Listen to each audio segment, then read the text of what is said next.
Hello everyone, this is Repeat Ron, and today I will be going over 100 Puzzles & Dragons tips to help you get better. These tips are going to be mostly focused towards beginner players, so hopefully I can provide a few tips to help you learn one or two things about this game that you may not know, and let's begin right now. Tip number 1. Leader skills are multiplied. They are not added together. An example of this would be 3 times attack and 3 times attack do not make 6 times attack on a leader skill. This makes 9 times attack. Number 2. This also applies to damage reduction percentages. 80% and 80% does not make 160%. It makes 94% because it's a percentage of it. Tip number 3. Damage percentages also apply to active skills. So a leader skill that has 80% and you use an active skill that has 80% as well, you still get 94% damage reduction, not 160%. Tip number 4, if you ever wanted to get your reward right after a dungeon, go to your options and click on the return to title screen, then come back and your reward will be waiting for you.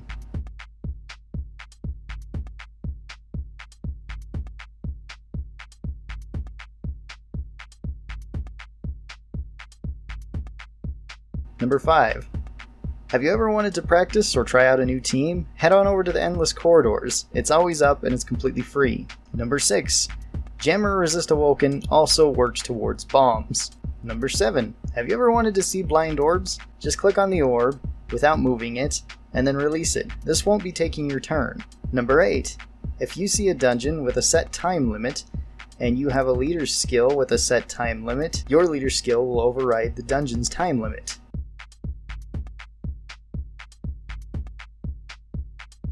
In addition, any effects that would increase or decrease time, whether this is applied by you or by cards throughout the dungeon, will also not affect your team. Number 9.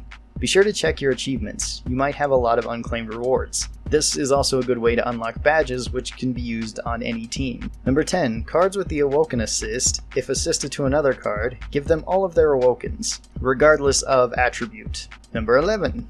You can add assists that do not have the Awoken assist to a monster of the same color, and it will gain a stat boost as well as the active skill. Number 12. You can add an assist card to a card that is not the same primary color, and you will still get the active bonus, but you will not get any bonus stats. Number 13. Adding an assist to a card makes it less susceptible to skill drops in a dungeon, because you can still access the card's primary skill, depending on how much the skill drop affected. Number 14. Latent Awokens can go on any card, except for killer latents, which are determined by the type of card. Number 15. Balanced cards can have any Latent Awoken killers. Number 16. Latent Awoken killers give you 1.5 times attack, unlike Awoken killers on monsters which give you 3 times attack. Number 17. Killer Awokens are also multiplied together. Having 3 killers of the same type is not 9 times damage, it's 27 times damage. Number 18. Have you ever wanted to know how much time your team has? Just grab hold of an orb and hold it for a second. This will display the time that you have remaining. This is pretty useful whenever you have time reductions or time increases to know how much time you have to move. Number 19. In your options, you can turn skills off. This will not prompt you to use your skills and will cut down on your time. This is very important for ranking dungeons.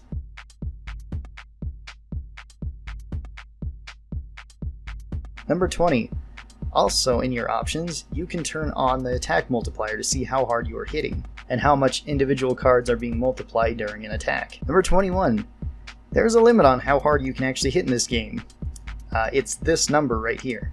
You cannot exceed this damage because this is the max amount that the game will register. Number 22. Any monster that has a blue max level under its picture can be level broken. Number 23. To level break a monster, you will need a Super Snow Globe Dragon. This will allow any of these cards to go all the way up to level 110.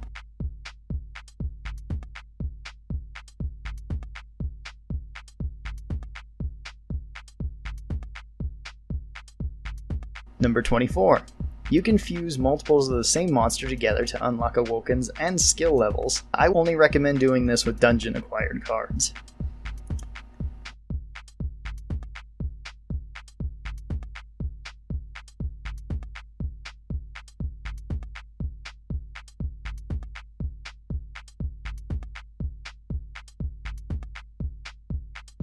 Number 25. You can use King Tans when fusing the same monster together and you will be guaranteed to get a skill up from every one of them. This also applies to monsters that have the same skill but are a different monster than the primary one that you're fusing to. Number 26, you can use a card to switch leaders to have a larger board at the start of a dungeon. Number 27, you can also switch leaders if you are using one that gives you bonus experience or coins. Number 28, the Guard Break Awoken allows cards to ignore 100% of the enemy's defense when the team attacks by clearing all colors. And yes, your team does need all colors. Number 29, this also applies to the skill charge Awoken. You do need all colors, and all colors must be on your team. Number 30, having 100% resist towards poison does not apply to falling orbs. This also goes for blinded orbs and jammers. Number 31, each prong attack attacks 2 enemies if there are 2 enemies to be attacked. Otherwise, we'll still attack the same enemy with both. Prongs give 1.5 times attack for each prong on the card as well as each one that you hit of the color. Number 32, to make a prong, you must connect 4 orbs together of the same color. No more, no less. Number 33, each orb enhanced gives you a 20% chance of orbs appearing that are enhanced. When you clear enhanced orbs, you get 7% bonus damage on each orb cleared. Number 34, enhanced attribute, also known as a row, gives you 15% damage increase for each row that you clear as well as many as you have on each card. Number 35, connecting a whole horizontal section of orbs will make a row. This can be done with 5, 6, or 7 orbs depending on the board size.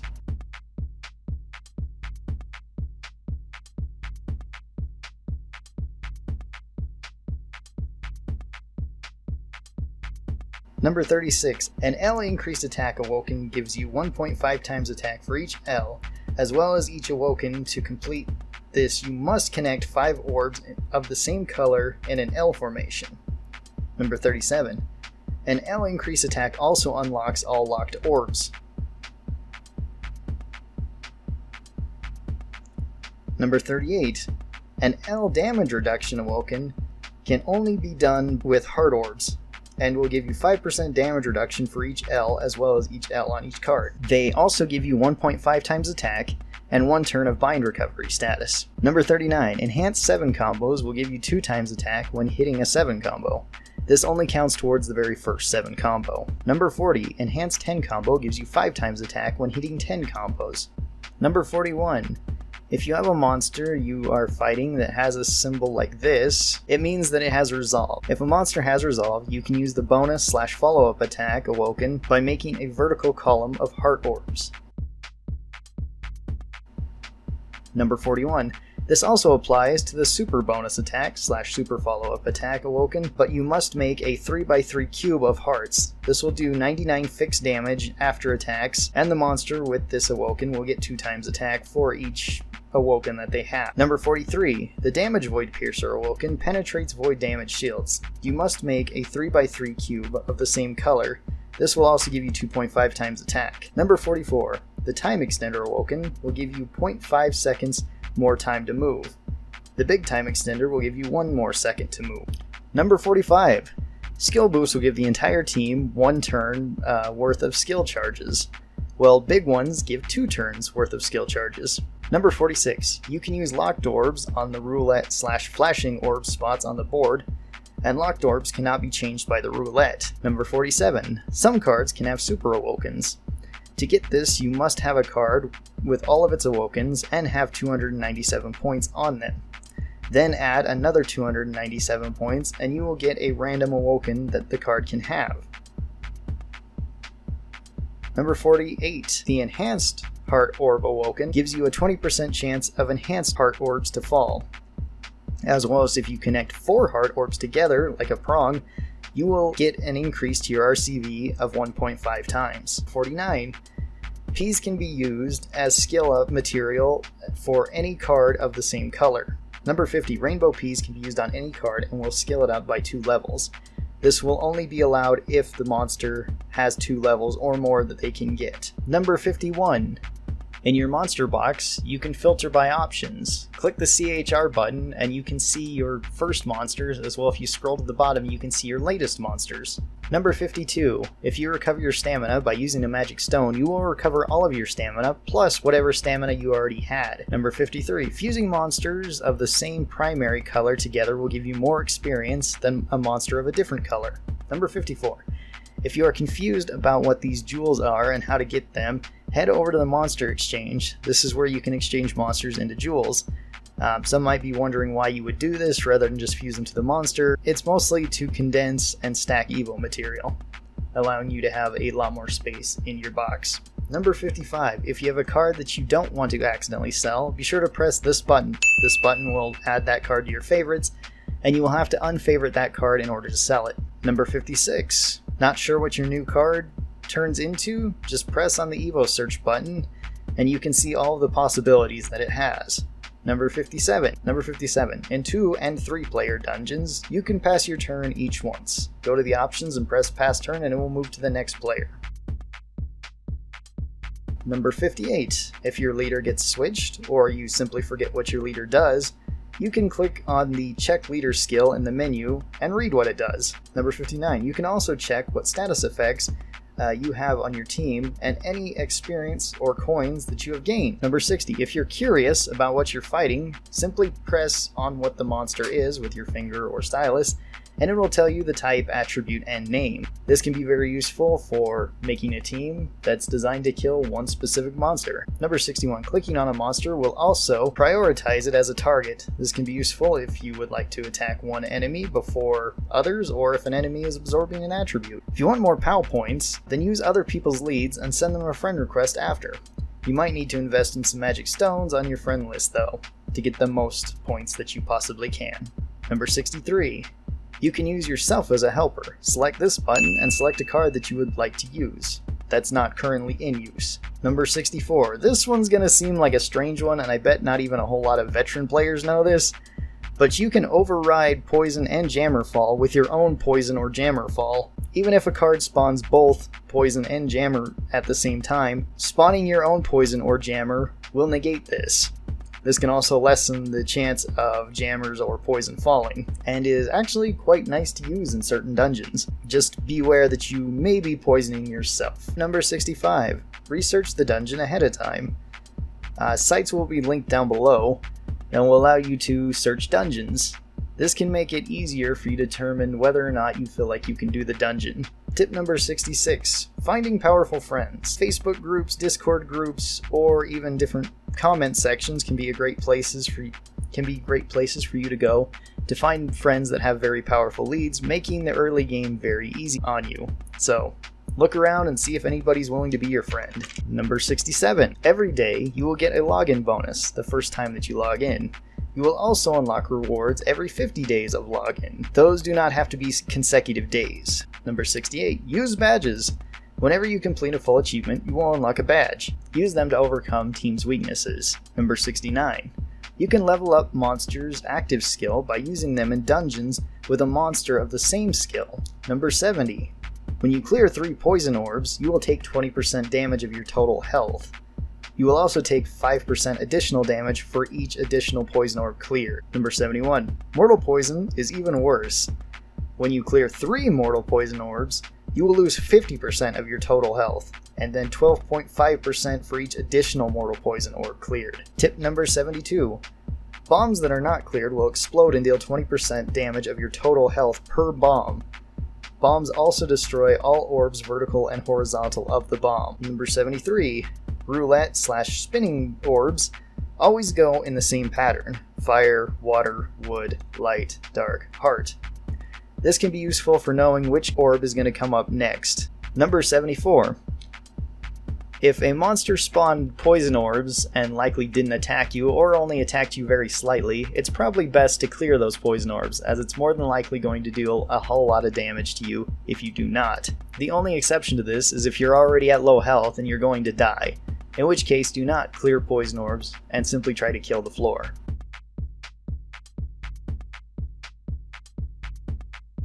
Number 75. You can turn on box organization by going to the options, then system, then manage boxes. This will make it easier for you to see what Evo material you have, as well as sort cards by any way that you would like. Number 76. You are 100% guaranteed to get the boss as a reward if you complete the highest level of any dungeon. If you complete this on any lower difficulty, your percentage chance of getting the boss will be much lower. Number 77, combo shields. If a monster has a combo shield, you can only hurt it by completing a combo higher than the number displayed. If you do a combo that is lower or the same level of the monster's combo absorb, you will heal the monster instead. Number 78. Damage Void. A monster with Damage Void will take no damage from an individual attack that exceeds the Damage Void. This can be countered by certain active skills and the cube Awoken. Number 79. Damage Immunity. This one is a pretty rare ability and only a handful of cards actually use it. This makes the monster completely immune to damage and can only take after completing their task. This is usually either clearing boards or beating lower monsters. Number 80. Damage Absorb. Monsters are healed from damage above the damage absorbed number. This can only be overcome with an active skill that cancels it, or by attacking constantly less than the absorb, or by simply waiting the absorb out. Number 81. Team Order Matters. The way that you place your team can matter. If a monster changes your leader to always being something like the second sub, you can place a different sub in that position that you don't mind having your leader switched with. Number 82. This also works with Attribute Absorb. Try to make sure that your last card is a sub-attribute that will not be absorbed. Number 83. Daily Special Dungeons. Just like daily rewards, there is always a low-cost special dungeon that appears every day. Completing this will get you a magic stone as well as some kind of reward. I would recommend every player doing these, regardless of level. Number 84. Getting the most out of Experience of a Lifetime. Every once in a while, the Experience of a Lifetime comes out, and it's a perfect time to use a leader that gives you bonus experience. It's even more beneficial if you use a friend's leader that also gives you bonus experience. This dungeon is fairly easy and really any team can do it. Number 85. HP and certain Awokens are shared in 2-player dungeons. Number 86. Super Awokens and badges do apply in 2 and 3-player dungeons now. They used to not apply to 2 or 3-player dungeons. Number 87. If you find the colors kinda hard to see, you can turn on the colorblind mode in your options. This will make every orb stand out much more.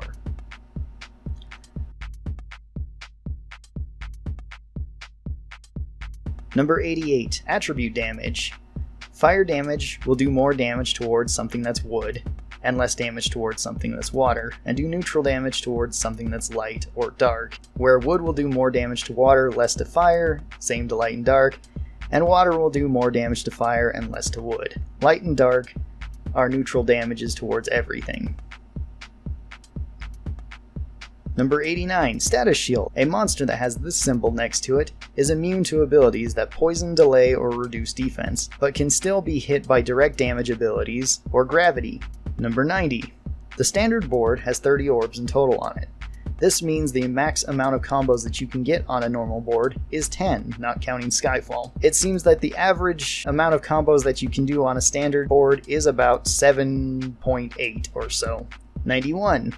On the larger 7x6 board, you have 42 orbs, allowing you to do a max of 14 combos, not counting Skyfall. Number 92, the Resist Skill Bind.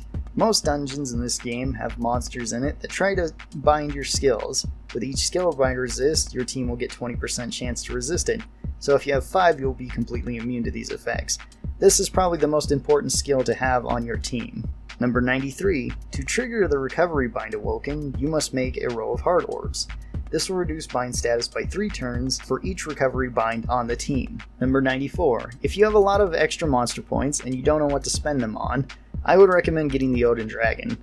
This one has one of the best Awoken skills in the game and can go on most teams, as well as does have a pretty good evolution line. Number 95, the best time to use magic stones on the rare egg machine is during a Super Godfest event or when a very good collab event is out. This would be the best time for new players to pull the machine, as you'll get higher quality monsters. Disclaimer on this one though, be sure to research the collab ahead of time. Not all collabs are the best, and some of them do take extra stones that may or may not be worth it. Number 96, Best Friends. Once you reach rank 50, you can make someone on your friends list a best friend. This will allow you to use their leads as often as you'd like, so long as they have been online in the last 24 hours. You can also make multiple people your best friend after certain level requirements. Number 97. Ranking dungeons. Once you have reached the level to start being able to play ranking dungeons, you should always try to complete them. They are usually not too hard to complete, and once you complete them, you will always get a stone, and you will get some rewards in a few weeks just for participating. Number 98. Every goal you hit by rank will also get you a pull of a special machine. At rank 150, 250, and 500, these goals also reset, so you will get more chances to pull these machines again. Number 99. Every rank that you earn, you will get one more team slot, allowing you to make more teams.